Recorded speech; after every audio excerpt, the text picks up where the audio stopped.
The silk sheets were cold against Sarah's skin.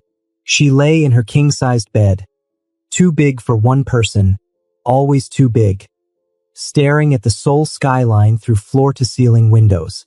December 14th. Her vibrator sat in the bedside drawer, and she couldn't bring herself to reach for it. Not tonight. Not again. 50 years old in 2 months. And this was her life. A successful cosmetics empire, a beautiful apartment in Gangnam, and a loneliness so profound it had become a physical ache in her chest. She pressed her palm against her sternum, feeling her heartbeat, reminding herself she was still alive even when it didn't feel like it. 20 years since Marcus died.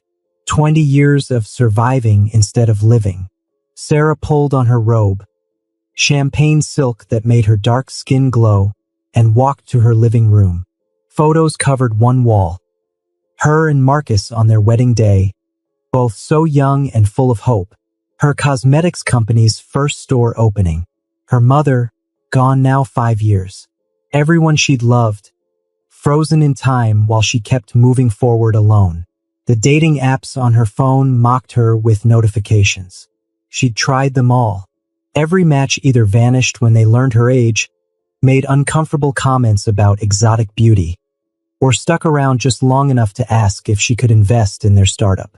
One man had actually asked if she was looking for a sugar baby arrangement, as if her success meant she had to pay for companionship. Maybe she did. The thought made her laugh, bitter and sharp in the quiet apartment. She'd built Mitchell Beauty from nothing, created revolutionary products for melanin-rich skin, employed over 300 people. She'd survived grief that should have destroyed her. She'd moved to South Korea alone and thrived in a country that wasn't always welcoming to black women. And yet, here she was, successful, beautiful, completely alone. Her body hadn't forgotten desire. That was the cruelest part. She'd wake at night, skin sensitive and aching, craving touch that went beyond mechanical pleasure. She wanted someone's hands learning her curves, someone's breath against her neck, someone's weight pressing her into the mattress while they moved together. She wanted intimacy, connection, the vulnerability of being truly seen. Instead, she had silicone and batteries and the same emptiness afterward. Sarah walked to her bathroom and started filling the tub. Lavender bath salts, expensive candles, all the self-care rituals that were supposed to be enough. She caught her reflection in the mirror, blonde locks falling past her shoulders, warm brown skin still smooth and glowing from her own products, a body that curved exactly right. She wasn't vain, but she knew she was beautiful. So why did beautiful feel so desperately lonely? Across the city, Min Jae-kong sat in his Mercedes, hands gripping the steering wheel, trying to remember why any of this mattered. The meeting had gone well. Territory secured, rivals warned, money flowing. At 30, he controlled more of Seoul's underground economy than men twice his age. He wore suits that cost more than most people's monthly salary. He had apartments he'd never slept in, cars he'd never driven, and a reputation that made grown men nervous. He had everything except a reason to care about any of it. His phone buzzed with messages, business, always business. His mother's number appeared and disappeared, her weekly attempt to convince him to marry the daughter of another powerful family. His few remaining friends had stopped calling months ago, tired of being kept at arm's length. Min Jae leaned his head back and closed his eyes. The last woman he'd dated, Sua, had been beautiful and cold. They'd had sex 3 times, and each time felt more like a transaction than connection. She'd scroll through her phone during dinner, mention his Patek Philippe watch constantly, and introduce him to friends as my very successful boyfriend, while barely looking at him. When he'd finally ended it, she'd shrugged. You're too intense anyway, always wanting to actually talk and share feelings. Who has time for that? Apparently not anyone he'd met in the last 5 years. Min Jae started the car and drove aimlessly through Seoul's December streets. Christmas lights decorated everything. Couples walking hand in hand, families laughing over dinner, the whole city celebrating connection while he sat alone in his expensive car. His second-in-command had pulled him aside earlier. "You need to settle down, boss. Marry someone appropriate. The old families are talking. They think you're weak because you're alone." Weak because he wanted something real instead of strategic. Because he was tired of performing power while feeling nothing inside. He pulled into a parking garage near Myeongdong, killed the engine, and sat in the darkness. 30 years old, and he felt ancient, hollowed out.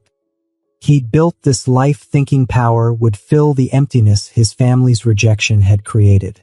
Instead, the emptiness had just grown bigger, swallowing everything else. Min-jae closed his eyes and let himself acknowledge the truth he'd been avoiding. He was so tired of being alone. Not just physically, though his body certainly remembered what desire felt like. But emotionally, spiritually, he wanted someone to know him, really know him, and stay anyway. He wanted to wake up next to someone and feel grateful instead of empty. He wanted to care about something beyond territory and money. He wanted to feel alive. Sarah didn't plan to go to Shinsky department store on December 15th. She'd meant to work from home, finalizing her spring product line, avoiding the Christmas crowds and their aggressive cheer. But her assistant had called in a panic. The in-store display was all wrong, and could Sarah please just come check it? So there she was at 2 p.m., adjusting mascara tubes and hoping to escape quickly. "Excuse me, is this Mitchell Beauty?" Sarah turned and forgot how to breathe. The man standing before her was gorgeous in a way that made her heart stutter. Korean, early 30s if she had to guess, wearing a charcoal suit that definitely wasn't off the rack. But it wasn't his looks that stopped her. It was his eyes. Dark and intelligent and carrying the same exhausted loneliness she saw in her mirror every morning. "Yes," she managed. "Can I help you?" He looked at her display, then at her, and something shifted in his expression. Like recognition, like relief. "I don't actually need makeup," he said honestly. "I was hiding from someone and ended up here." He paused. "But now I'm glad I stopped." Sarah raised an eyebrow, professional armor sliding into place. Here it comes, she thought. The pickup line, the assumption, the disappointment. Hiding in the cosmetics section. Bold strategy. His lips curved into a smile that transformed his whole face. "I'm discovering it might be my best decision all year." They stood there in the middle of the department store, studying each other.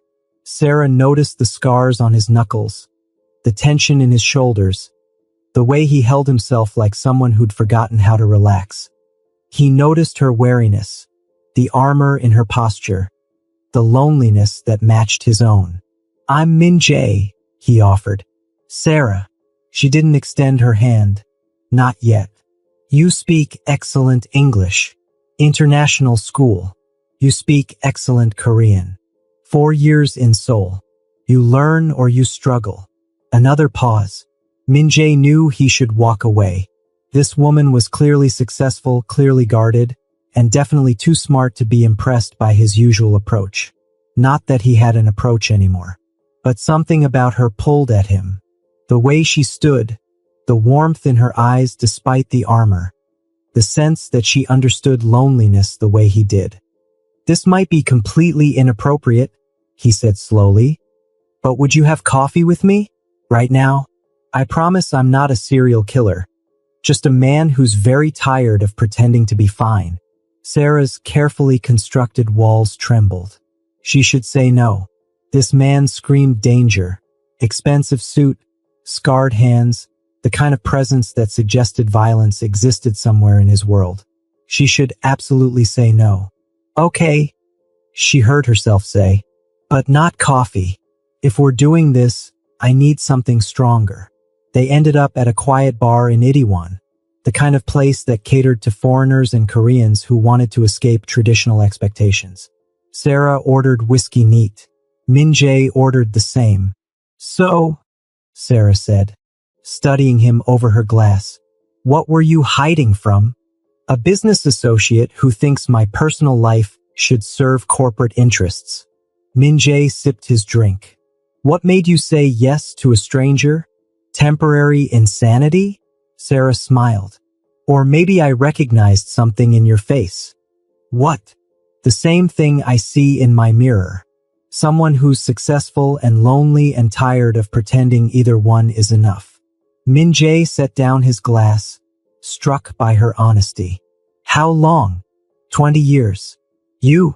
About 5 years of complete isolation. 30 years if we're counting emotional unavailability. They laughed, surprising themselves. Then Sarah asked, What do you do, Min-jae? Besides hide in department stores. He considered lying. Usually he kept his business vague. Investments, import-export. Anything but the truth. But something about Sarah's directness demanded his own. I run a complicated organization. Territory management, conflict resolution, resource allocation. It pays very well and requires me to be someone I'm not sure I like very much. Sarah heard what he didn't say. And the scars on your hands? Occupational hazards from when I was younger and stupider. Are you dangerous? Sometimes. To some people. He met her eyes. Never to anyone who doesn't earn it. And never, ever to someone I care about. Sarah should have been frightened. Instead, she felt oddly reassured. She'd been married to a police officer. She knew what violence looked like, knew the cost of protecting others. This man wasn't hiding what he was, just acknowledging it honestly. I make cosmetics, she offered. Mitchell Beauty. Maybe you've heard of it. Min-jae's eyebrows rose. You're the Sarah Mitchell? An associate's wife swears by your products. Don't sound so surprised. I'm not. You have that energy. Someone who built something meaningful. He paused. What brought you to Korea? Sarah's finger traced the rim of her glass. Grief. My husband died 20 years ago. Police officer, killed in the line of duty. I couldn't stay in Chicago. Everywhere I looked, I saw him. So I came here, where nothing reminded me of what I'd lost. Did it work? I survived. I built a company. I made a life. She met his eyes. But surviving isn't the same as living, is it? No, Min-jae said quietly. It's really not. They ordered another round. Then another. The conversation flowed easily. About loneliness and ambition. About building walls to survive and forgetting how to let them down. Min-jae told her about his family's rejection. About becoming powerful instead of loved. Sarah told him about the dating apps. About mechanical pleasure that only emphasized emptiness. I'm 50 in February, Sarah said suddenly. Just so you know what you're dealing with here. I'm 30. Min-jae didn't blink. Just so you know I don't care. People will stare. Let them. I'm used to people staring for worse reasons. Sarah laughed, genuinely laughed, for the first time in months. You're either very confident or very naive. Probably both. Min-jae signaled for another round. Can I ask you something? Depends on the question. When's the last time someone touched you? Not sexually. Just touched you like you mattered. The question landed like a physical blow. Sarah's eyes filled with unexpected tears. 20 years. The last time Marcus hugged me before his last shift. Min-jae reached across the table and took her hand. Just that. His warm hand covering hers. Thumb stroking gently across her knuckles. No agenda, no expectation. Just connection. Sarah's breath caught. Such a simple gesture. But it had been so long since anyone had touched her with tenderness. The tears spilled over. I'm sorry, she whispered. This is ridiculous. It's not. Min-jae kept holding her hand. I can't remember the last time someone touched me and wasn't afraid or performing or wanting something. This feels. He searched for words. Real. They sat like that while Sarah composed herself, hands linked across the table, something profound passing between them. When she finally pulled back, Min-jae felt the loss immediately. "Walk with me?" he asked. "Just around the neighborhood. I'm not ready for this to end." Sarah knew she should go home. This was moving too fast, felt too intense. This man was clearly dangerous in ways beyond the physical. But when she looked at him, she saw her own loneliness reflected back, and she couldn't bear to return to her empty apartment yet. "Okay," she said, "but just a walk." They left the bar and wandered through Itaewon's December streets, talking about everything and nothing. Min-jae told her about the books he read trying to feel something. Philosophy, poetry, anything that promised meaning. Sarah told him about her garden on her apartment balcony, how growing things helped her remember life continued. At some point, as they walked, their hands found each other again. Neither acknowledged it, but neither let go. "This is crazy," Sarah said as they reached Namsan Tower, all lit up against the night sky. "I don't do this. I don't meet strange men and walk around holding hands like a teenager." "I don't either." Min-jae stopped walking, turned to face her.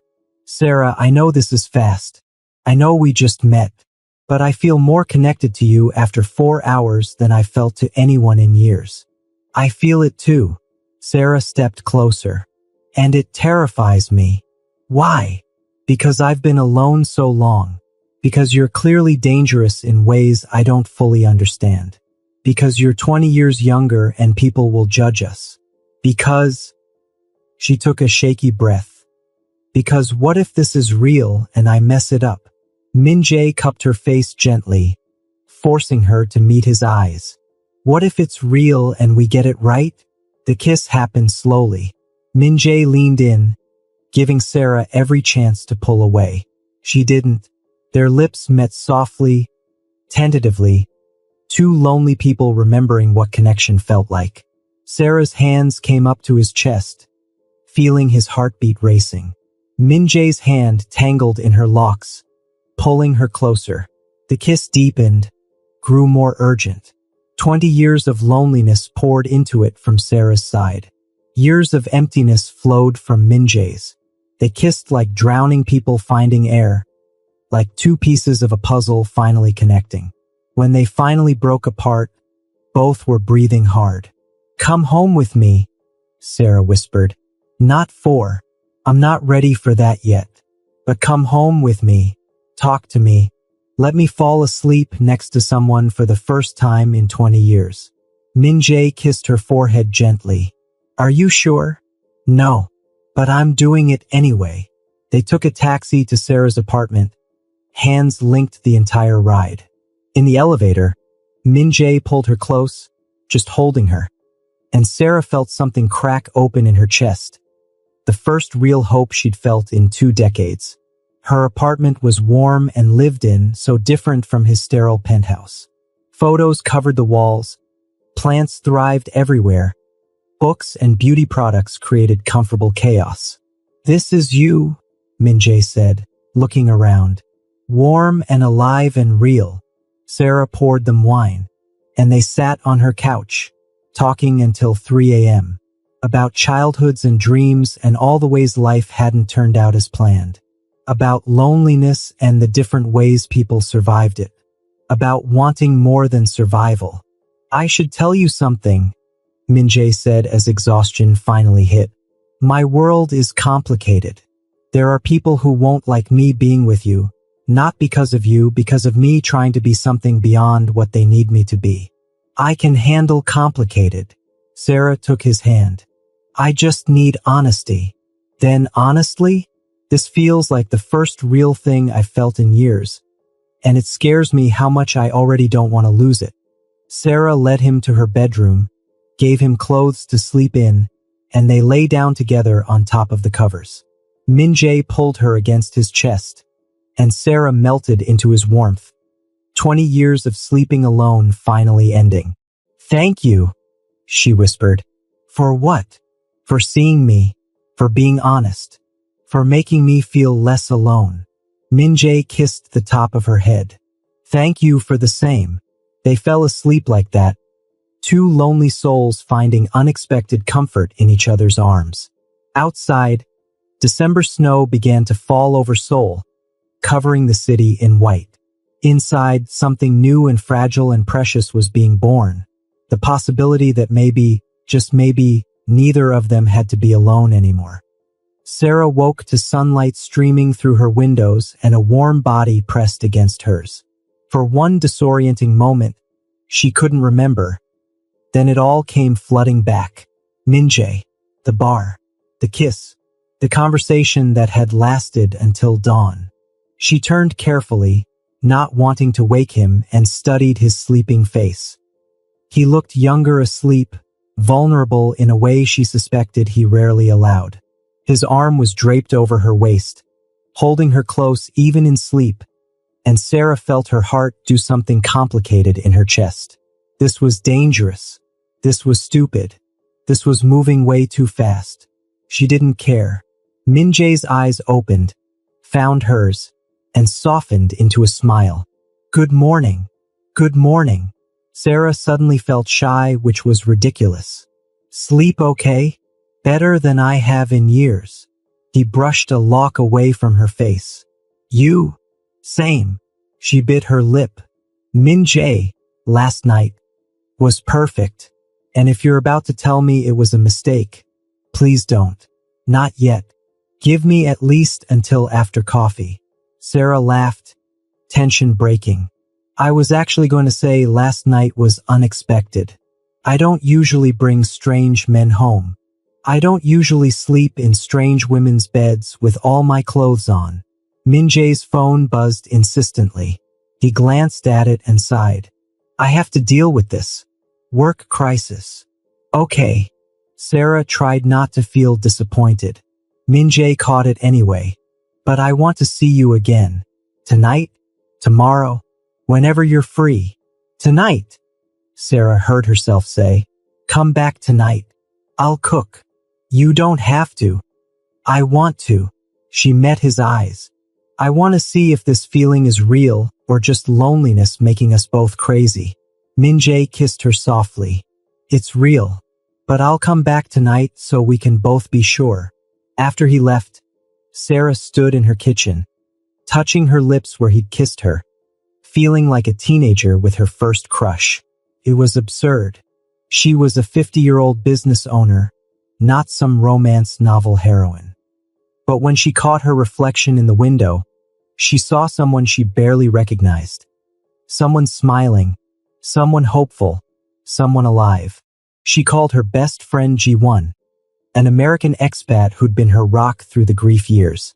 I did something crazy, Sarah said without preamble. Oh, thank God, Ji-won replied. It's about time. Tell me everything. Sarah did, the chance meeting, the conversation, the kiss, waking up in his arms. Ji-won listened quietly, then asked the hard question. Do you know what kind of complicated business he's in? Not exactly, but I have suspicions. And you're okay with that? Sarah thought about Marcus, about the nights he'd come home exhausted from seeing humanity's worst, about the risks he'd taken to protect people, about how she'd loved him anyway. I married a cop, she said quietly. I understand that good people sometimes exist in dark spaces. And Ji-won, you didn't see his eyes. He's trying so hard to be better than what his world requires. Okay, but Sarah, promise me you'll be careful? Your heart has been through enough. I promise. After hanging up, Sarah cleaned her apartment properly for the first time in weeks, changed her sheets, and tried to figure out what to cook for a man she barely knew but couldn't stop thinking about. She settled on jerk chicken, her grandmother's recipe, with Korean sides. Fusion, like them. Min-jae's day was hell. Territory disputes, a rival family making moves, his second-in-command questioning his judgment. But through it all, he kept touching his lips, remembering Sarah's kiss, counting hours until he could see her again. You're distracted, Taeyong said during their afternoon meeting. That's dangerous in our business. I'm fine. You're different. Since yesterday. What happened? Min-jae considered lying, then decided against it. I met someone. Taeyong's face darkened. Boss, you know personal attachments are. I don't care. Min-jae stood. I'm 30 years old, and I'm tired of living like emotions are weaknesses. I met someone who makes me want to be better, and I'm not walking away from that. He left before Taeyong could argue, stopped at a flower shop, and bought birds of paradise because they reminded him of Sarah. Exotic, beautiful, resilient. When he arrived at her apartment that evening, Sarah opened the door wearing jeans and a simple sweater. No makeup, locks pulled back casually, and Min-jae thought she'd never looked more beautiful. You brought flowers, she said, surprised. I brought hope, he corrected. The flowers were just convenient. Sarah laughed and pulled him inside. The apartment smelled incredible. Spices and warmth and home. Min-jae set the flowers down and pulled her into a hug, just holding her, feeling his racing thoughts finally slow. Bad day, Sarah murmured against his chest. Better now. They cooked together, or rather, Sarah cooked while Min-jae watched, asked questions, and occasionally got in the way. She told him about her grandmother in Mississippi, about learning to cook as love language. He told her about his mother's kitchen before everything went wrong, about missing the feeling of family. Over dinner, they talked about their childhoods, about dreams they'd abandoned and ones they still held. Min-jae admitted he wanted to go legitimate, to build something clean. Sarah admitted she wanted to expand her company into a foundation, helping young black women enter beauty industry. Why haven't you? Min-jae asked. Because I convinced myself work was enough. That success would fill the hole. Sarah set down her fork. But it doesn't, does it? The loneliness just gets bigger. No. Min-jae reached across the table, took her hand. It doesn't. After dinner, they moved to the couch with wine, and the conversation shifted. Deeper, more personal. Can I ask you something? Sarah said. When's the last time you had sex that actually meant something? Min-jae's laugh was hollow. Never, probably. It's always been either transaction or performance. What about you? 20 years. With Marcus. After he died, I tried dating a few times, but she looked away. Nobody wanted to know me. They wanted the successful businesswoman or the black woman they could check off some list or the lonely widow they could rescue. So I stopped trying. And you've been alone since? Physically alone? Yes. Emotionally? Even longer. Sarah met his eyes. I have a drawer full of expensive vibrators, Min-jae. I know what pleasure feels like. But it's hollow. It's just sensation without connection. And somehow that makes the loneliness worse. Min-jae pulled her closer. I'm sorry. Don't be. I survived. She paused. But I don't want to just survive anymore. I want to actually live. Then live. Min-jae cupped her face. We both can. Together. The kiss started slow but quickly deepened. Sarah shifted into Min-jae's lap, and he groaned against her mouth, hands sliding up her back. She pulled back slightly, breathing hard. We should slow down, she whispered, even as her body pressed closer. We should, Min-jae agreed, kissing down her neck. Tell me to stop. I don't want you to stop. Sarah's hands slid under his shirt, feeling warm skin and muscle. God, I don't want you to stop. Min-jae carried her to the bedroom, laid her gently on the bed, and just looked at her. You're so beautiful. I'm old, Sarah said automatically. You're so beautiful, Min-jae repeated firmly. He lay beside her, propped on one elbow. Can I touch you? Just touch. Nothing more yet. Sarah nodded, heart racing. Min-jae started at her face, tracing her cheekbones, her lips, her jaw, then her neck, feeling her pulse jump. His hand slid to her collarbone, then lower, over her sweater, learning her curves through fabric. Sarah's breath hitched. "Okay," he murmured. "More than okay." He took his time, touching her everywhere, worshipping her body through clothes. When Sarah's hips lifted involuntarily, he smiled against her neck. "Responsive. I like that. Min Jae." Sarah's voice was desperate. "Please." "Please what? Tell me what you want. Touch me. Properly. Skin to skin." Min Jae sat up, removed his shirt, then helped Sarah out of her sweater and bra. For a moment, he just stared at her full breasts, her soft stomach, the beautiful landscape of her body. Then he lowered his mouth to her breast, and Sarah cried out. He took his time there too, learning what made her gasp, what made her arch into him. His hand slid down her stomach, popped the button of her jeans, but didn't go further. "Not yet," he murmured. "First, I want to learn everything else." They spent an hour like that, Min Jae exploring every inch of her upper body, Sarah trembling and gasping and remembering what it felt like to be truly desired. When he finally removed her jeans and underwear, she was shaking with need. "Beautiful," Min Jae breathed, looking at all of her. "Sarah, you're so beautiful." Then his mouth was on her, and Sarah stopped thinking entirely. She'd forgotten, completely forgotten what this felt like. Not mechanical, not solo, but someone else's tongue and fingers working in perfect rhythm. Someone else's goal being her pleasure. Min Jae was patient and thorough, paying attention to every sound she made, every movement of her hips. When the orgasm finally hit, Sarah screamed, her hands fisting in his hair, her body arching off the bed. Min Jae worked her through it, then kept going, building her up again until she came a second time, sobbing his name. He crawled up her body, kissing her deeply, letting her taste herself on his tongue. Sarah's hands went to his belt, but he caught them. "Not tonight," he said softly. "Tonight was about you, about reminding you that you deserve to be worshipped. But you didn't. I'm fine, better than fine."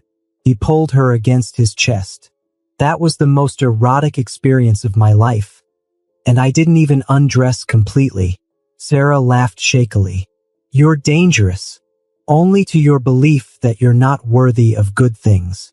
Min Jae kissed her forehead. "Sleep. I'll be here when you wake up." And he was. When Sarah woke at 3 a.m., Min Jae was still holding her, still dressed, keeping his promise. She turned in his arms, studied his sleeping face, and felt something terrifying and wonderful bloom in her chest.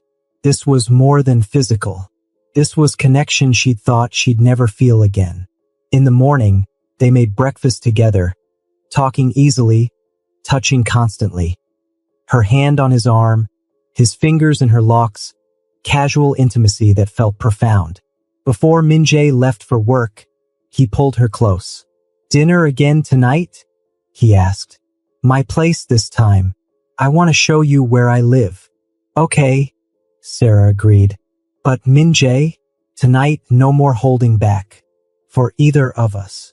His eyes darkened with promise. "Are you sure? I've been alone for 20 years. I'm sure." Min Jae's penthouse was exactly what Sarah expected. Expensive, beautiful, and completely impersonal. Like a hotel suite, not a home. "You don't actually live here," she said, looking around. "You exist here." Min Jae set down the takeout he'd ordered. He'd admitted he couldn't cook. "You're the first person to notice that. Because everyone else just sees the money." Sarah walked to the windows, looked out at Seoul sprawling below. "This view is incredible, but it's lonely. Like looking at life from a distance." Min Jae came up behind her, wrapped his arms around her waist. "Everything's been at a distance. Until you." Sarah turned in his arms. "Show me the real parts, where you actually spend time." He showed her his study, filled with books, a desk covered in notes, evidence of someone seeking meaning. He showed her the closet where expensive suits hung in neat rows, armor for facing his world. He showed her the bedroom where he rarely slept, admitting he usually passed out in his study after reading for hours. "I'm a mess," he said quietly, pretending to be put together. "I have 3 vibrators and cry in the bathtub every Valentine's Day," Sarah countered. "We're both messy. At least we can be messy together." They ate dinner on his couch, Thai food because Sarah loved it, and talked about their days. Sarah told him about a difficult client meeting. Min Jae told her, carefully, about trying to negotiate a peaceful solution to a territory dispute. Neither pretended their lives were simple. "Do you want to know?" Min Jae asked. "About what I actually do?" Sarah considered. "Eventually. But right now I want to know you. The rest we'll figure out." After dinner, Min Jae put on music, American soul from the 70s, because Sarah had mentioned loving it. He pulled her up to dance, and they swayed together in his living room, her head on his chest, his arms around her waist. "I can't remember the last time I danced," Sarah murmured. "I can't remember the last time I wanted to." Min Jae kissed her temple. "Sarah, you're changing everything." She looked up at him. "Good. You're changing everything for me too." The kiss started gentle, but quickly heated. Sarah's hands slid under Min Jae's shirt, and this time he didn't stop her. She pulled the shirt over his head, taking in his lean, muscled torso, the scars he'd mentioned. "Your turn," he breathed, helping her out of her dress. They stood there in his living room, touching and kissing and relearning desire. Min Jae picked her up, surprising strength in his lean frame, and carried her to his bedroom. This time, when he laid her on the bed, there was no holding back. "Are you sure?" he asked one more time. "Stop asking and make love to me," Sarah demanded. They came together slowly, carefully, learning each other's bodies and rhythms. Min Jae was attentive and thorough, pausing to check in, adjusting based on her responses. Sarah was vocal and expressive, showing him exactly what she needed. When they finally joined, both of them gasped at the perfection of it. They moved together, slow at first, then faster, finding a rhythm that felt inevitable. Sarah wrapped her legs around Min Jae's waist, pulling him deeper. Min Jae buried his face in her neck, overwhelmed by sensation and emotion. "Look at me," Sarah commanded. And when he did, she saw everything: desire and vulnerability and something that looked a lot like love. They came together, crying out each other's names, holding on like they might disappear if they let go. Afterward, they lay tangled together, sweaty and satisfied and laughing at the intensity of it. That was... Min Jae couldn't finish. "Real," Sarah supplied. "That was real." They made love twice more that night. Once fast and urgent against his shower wall, once slow and sweet in the early morning hours. Each time felt like discovery, like learning a new language, like coming home. In the morning, Sarah woke wrapped around Min Jae, both of them naked and comfortable with it. She traced the scars on his chest. "Tell me about these," she said softly. So he did. About his early days enforcing, about the violence he'd survived, about the hardness he'd developed to cope. Sarah listened without judgment, then told him about the years after Marcus died, about depression so deep she couldn't get out of bed, about rebuilding herself piece by piece, about the armor she'd constructed. "We're both survivors," she said finally. "Maybe we can be more than that now," Min Jae suggested. Together, over the next weeks, they fell into a rhythm. Min Jae came to Sarah's apartment most nights, learning to cook from her, helping with dishes, just existing in comfortable domesticity. Sarah occasionally stayed at his place, slowly making it feel less sterile, adding plants and photos and warmth. They made love constantly, in every room at different times of day, learning exactly how to drive each other crazy. But they also just existed together, reading in comfortable silence, working on their respective laptops, building the kind of intimate partnership neither had expected to find. Min-jae started extracting himself from the violent parts of his business, focusing on legitimate investments. Sarah started planning her foundation, energized by having someone to share dreams with.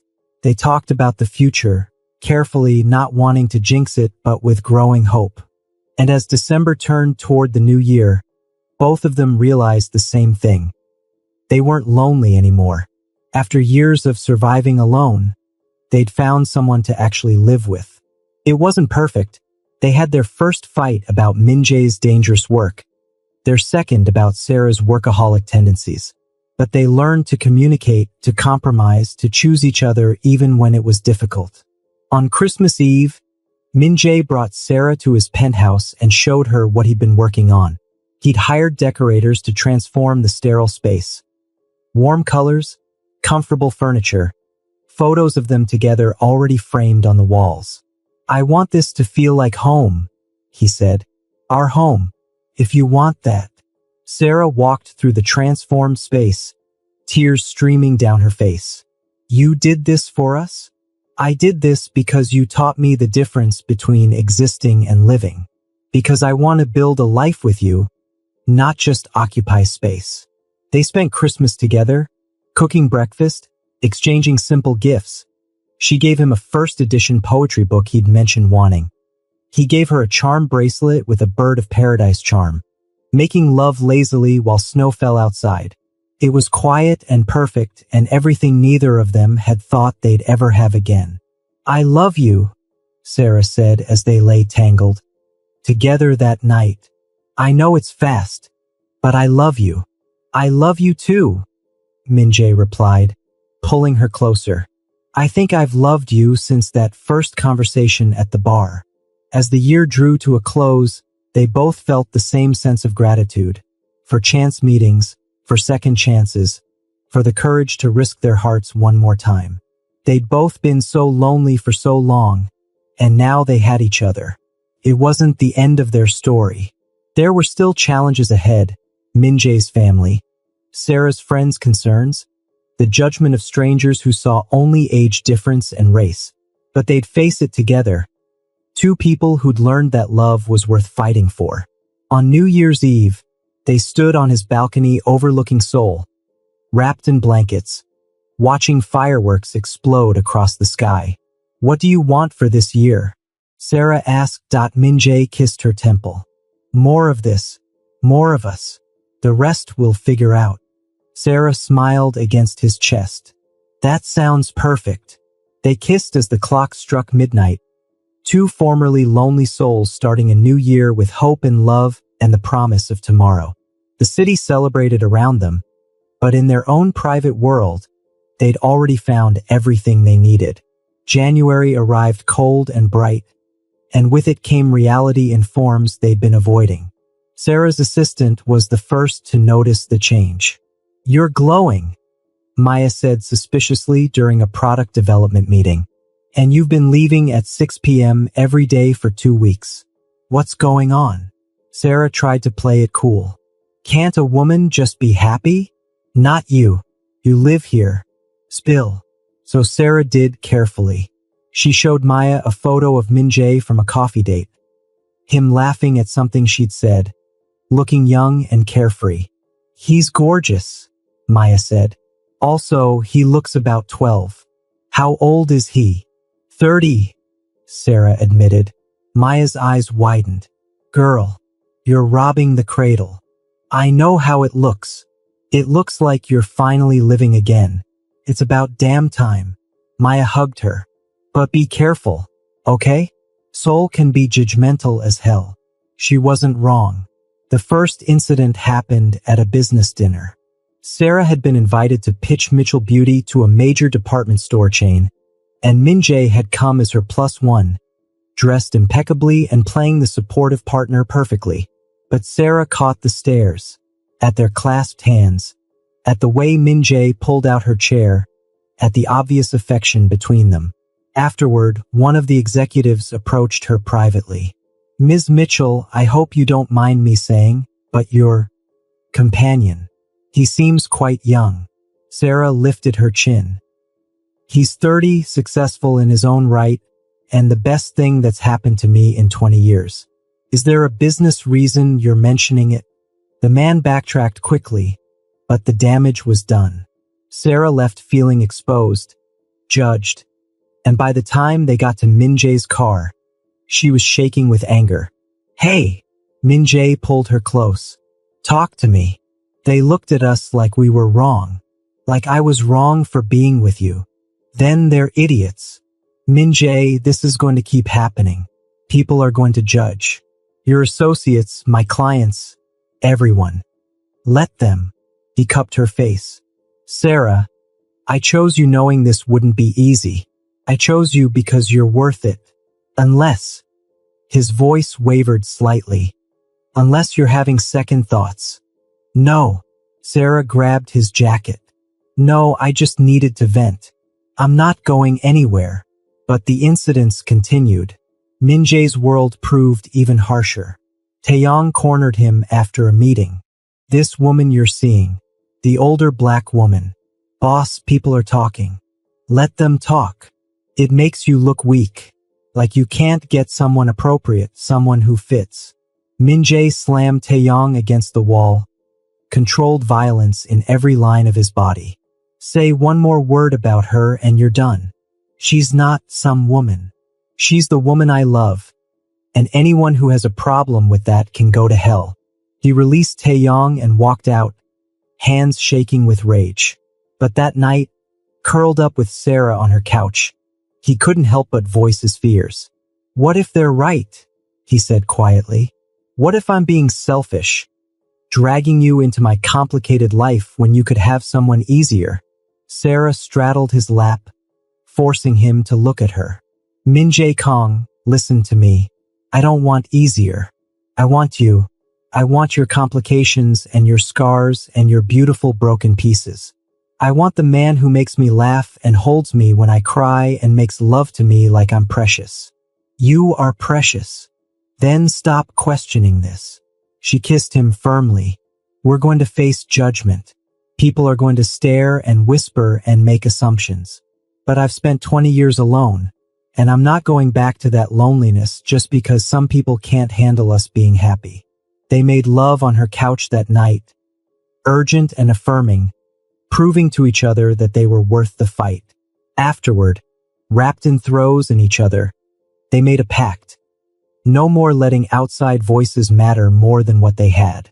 But Min-jae's family proved harder to ignore. His mother showed up at his penthouse.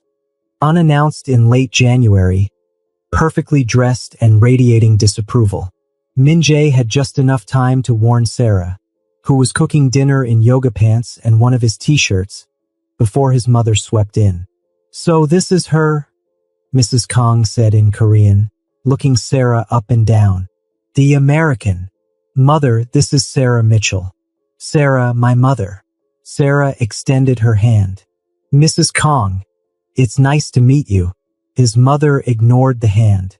You're older than I expected. And so, different. I'm 50, Sarah said calmly, switching to Korean.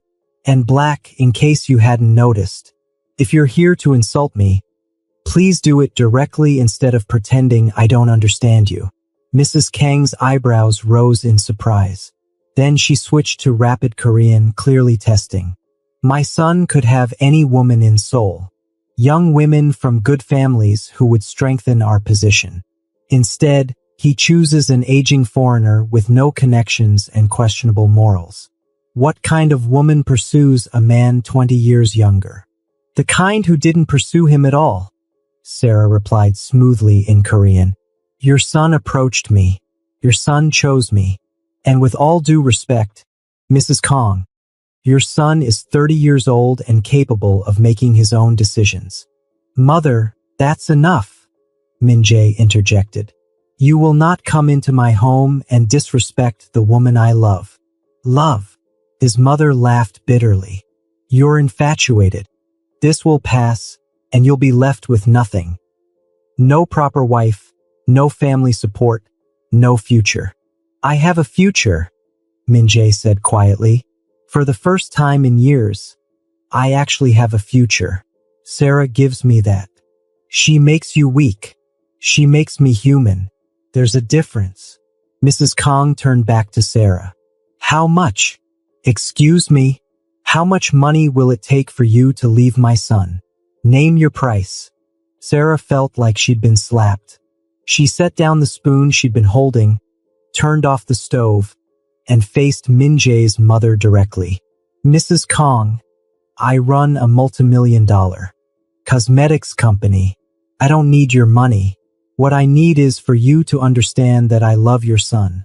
Not his wallet, not his status, not whatever power you think he represents. I love him because he's kind and honest and trying so hard to be better than his circumstances. I love him because when I was drowning in loneliness, he threw me a lifeline.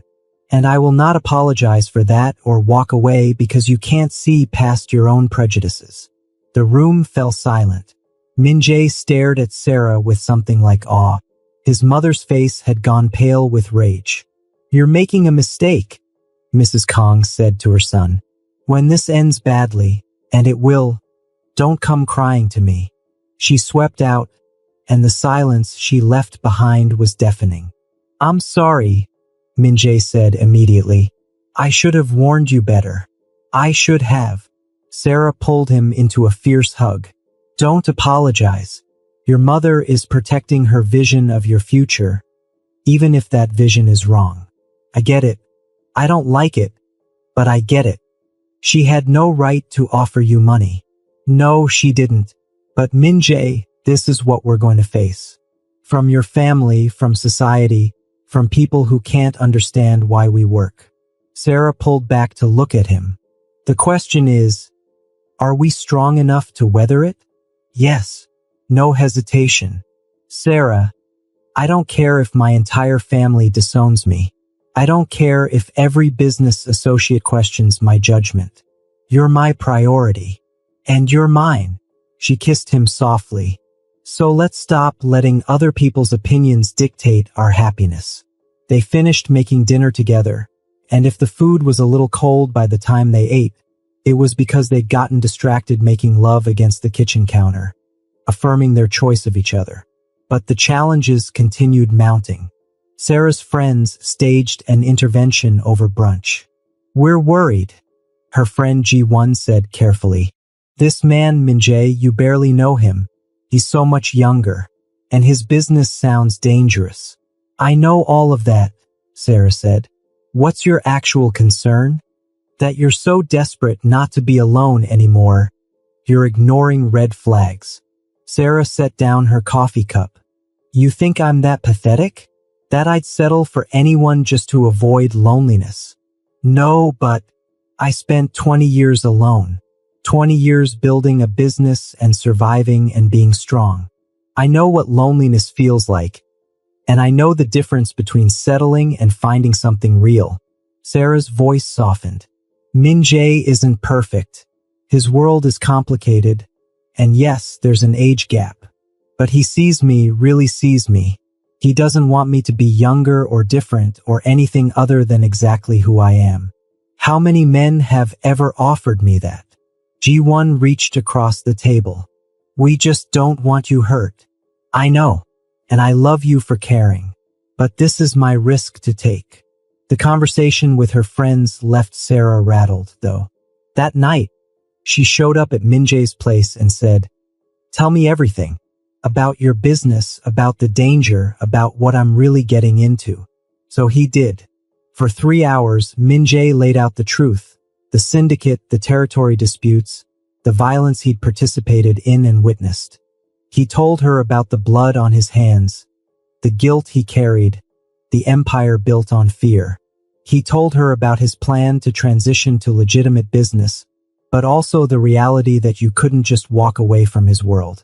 Sarah listened to everything, processing, and then asked the only question that mattered.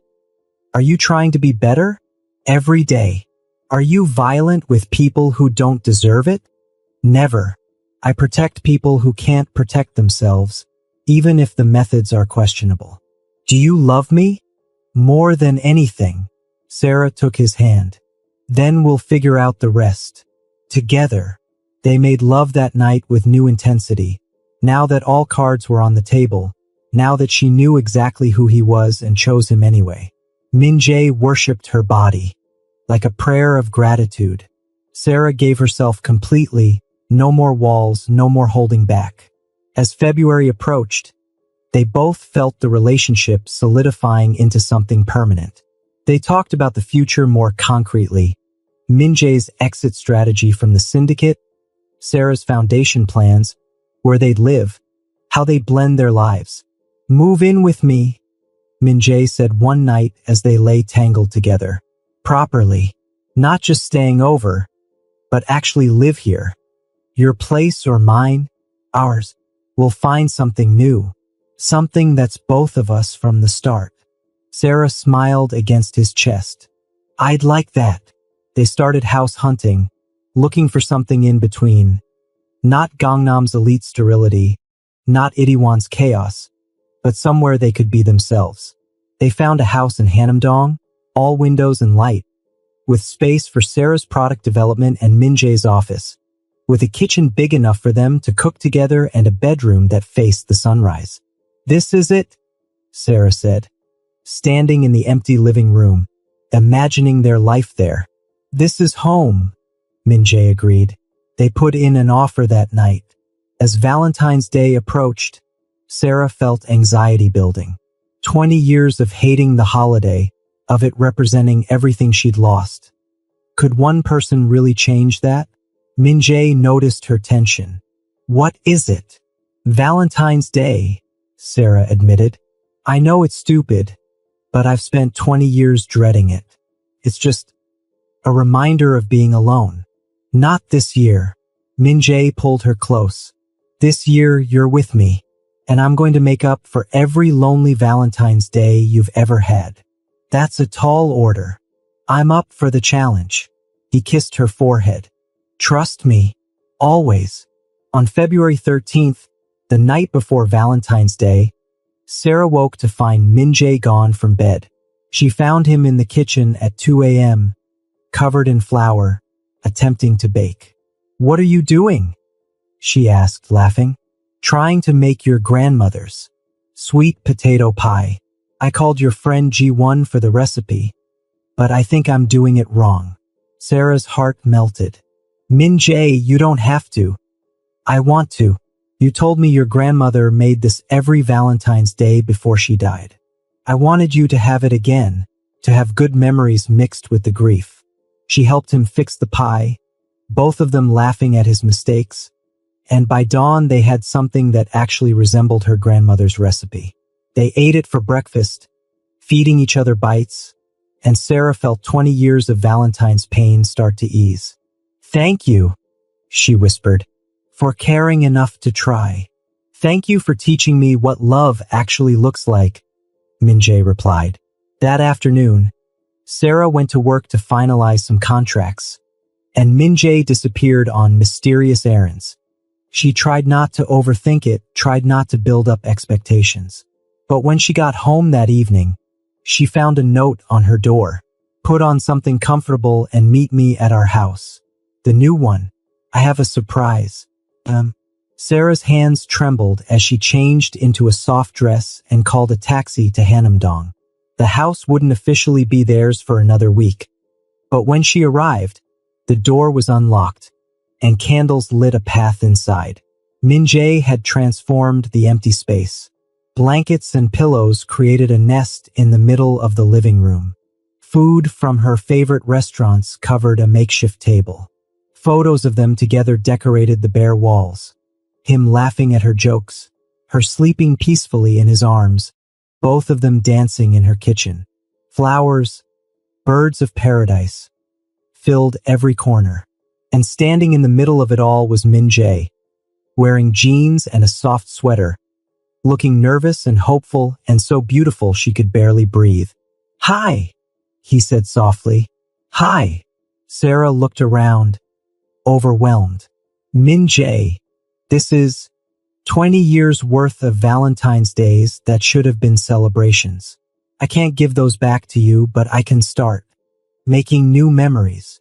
He took her hands. Sarah, for 20 years you were alone on this day.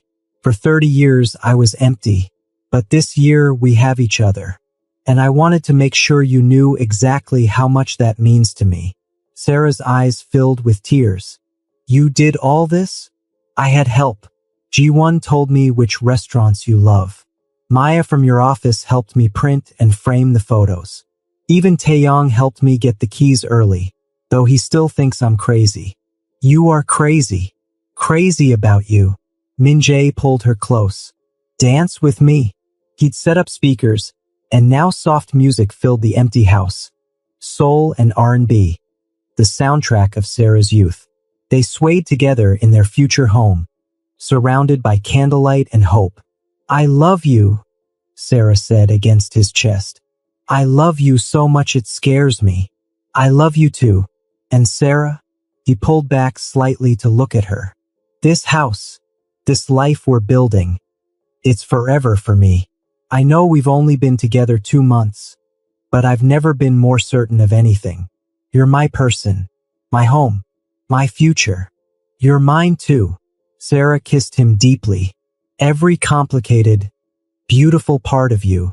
They made love there in their new house, on the blankets Min-jae had arranged, surrounded by flowers and candlelight. It was slow and reverent, both of them pouring years of loneliness and hope into every touch. Min-jae took his time, worshipping every inch of Sarah's body, whispering how much he loved her, how beautiful she was, how grateful he was that she'd chosen him. Sarah gave herself completely, no walls, no fear, no holding back. She let Min-jae see every vulnerable part of her, trusted him with her heart and her body and her future. When they finally came together, it felt like completion, like 2 puzzle pieces finally finding their place. Afterward, they lay tangled together, feeding each other food, talking about their plans for decorating the house, laughing at Min-jae's terrible baking attempts. This is the best Valentine's Day I've ever had, Sarah said softly. Thank you for giving me back this day. Thank you for giving me a reason to celebrate it. Min-jae kissed her temple. Next year, we'll be living here. The year after that, maybe we'll host a party. Every year, I'm going to make sure you know how loved you are. They stayed in their new house until dawn, making love and making plans and making promises. When they finally left, Sarah didn't feel the usual Valentine's dread. Instead, she felt hopeful, excited for next year and the year after that and all the years they'd have together. The next day, Sarah posted a photo on her company's Instagram, her and Min-jae at their new house, looking at each other with obvious love. The caption was simple. When you find your person, age is just a number. Happy Valentine's Day to the man who taught me to live again. The comments were mixed. Some supportive, many judgmental, a few outright cruel. But Sarah didn't care anymore. She'd spent 20 years worried about what people thought, and it had only made her lonely. Min-jae did the same, posting the photo to his private account with the caption, "She makes me want to be better. That's all that matters." His mother called, furious. His associates questioned his judgment. But Min-jae stood firm. Sarah was his choice and he wasn't backing down. They moved into the house in March, blending their lives officially. Sarah's plants filled the windows. Min-jae's books lined the shelves. Their photos covered the walls. It was chaotic and imperfect and absolutely perfect. They had their first fight in the new house, about Min-jae taking unnecessary risks in his business. Sarah cried. Min-jae shouted. But then they talked it through, compromised, and made love on the kitchen counter as reconciliation. They had their second fight about Sarah working too much, missing dinners, prioritizing clients over their relationship. Min-jae sulked. Sarah got defensive. But then they remembered what mattered each other and figured out better balance. They learned each other's rhythms. Min-jae learned that Sarah needed mornings alone with coffee before being social.